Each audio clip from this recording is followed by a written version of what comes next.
এই বিএনপি গত 15 বছর আওয়ামী লীগকে পরাজিত করার জন্য, আওয়ামী লীগ সরকারকে পতন ঘটানোর জন্য এমন কোন পন্থা নাই যারা তারা অবলম্বন না করেছে। মানুষ খুন থেকে শুরু করে চলন্ত গাড়িতে অগ্নিসংযোগ এবং মানুষ হত্যা এবং পেট্রোল বোমা মেরে ট্রেনে বাসে আগুন জ্বালিয়ে তারা অনেক চেষ্টা করেছে আওয়ামী লীগ সরকারের পতন ঘটাতে, কিন্তু পারে নাই।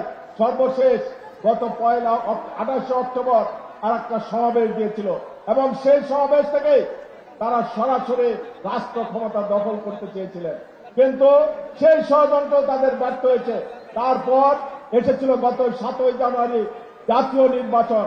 সেই জাতীয় নির্বাচনকে কেন্দ্র করে এই বাংলাদেশের সকল স্বাধীনতা বিরোধী জামাত বিএনপি ষড়যন্ত্রের সাথে আন্তর্জাতিক শক্তি ঐক্য হয়েছিল এবং সেই ঐক্যবদ্ধ শক্তির সকল ষড়যন্ত্র চক্রান্ত আজকে মিথ্যা প্রমাণ করে দিয়ে প্রতিহত করে আমাদের প্রাণপ্রিয় নেত্রী শেখ হাসিনা সেই নির্বাচনে বিএনপি অংশগ্রহণ করে নাই, বিরোধী দল অংশগ্রহণ করে নাই, কিন্তু তারপরেও আওয়ামী লীগ, নৌকা আওয়ামী লীগ এবং স্বতন্ত্র আওয়ামী লীগ এই নির্বাচন করে 42% মানুষ ভোট কেন্দ্রে উপস্থিত হয়েছে এবং সেই ভোট কেন্দ্রে উপস্থিত হওয়ার মাধ্যমে শেখ হাসিনা প্রমাণ করেছে কোন রাজনৈতিক দল নির্বাচন করলে গ্রহণযোগ্য নির্বাচন হয় না।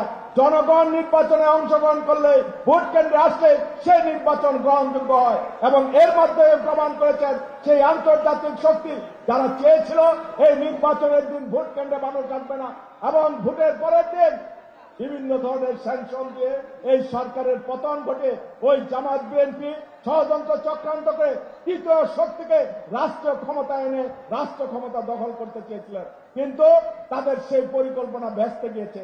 আজকে সেই পরিকল্পনা বাস্তবায়ন হয় নাই। আজকে শেখ হাসিনা গত 15 বছর এই সকল অপশক্তির বিরুদ্ধে লড়াই সংগ্রাম আন্দোলন করে এই বাংলাদেশকে একটা দরিদ্রতম দেশ থেকে উন্নয়নশীল দেশের কাতারে নিয়ে এসেছে। আজকে এই বাংলাদেশ আজকে বিদ্যুৎ ক্ষেত্রে, শিক্ষা উন্নয়ন কর্মকাণ্ড চালিয়ে যাচ্ছেন। আজকে বাংলাদেশের মানুষ সুখে আছে, শান্তিতে আছে। শেখ হাসিনা এই বাংলাদেশকে আগামী 2041 সালের মধ্যে উন্নত, সমৃদ্ধ, স্মার্ট বাংলাদেশ হিসেবে গড়ে তুলতে চায়।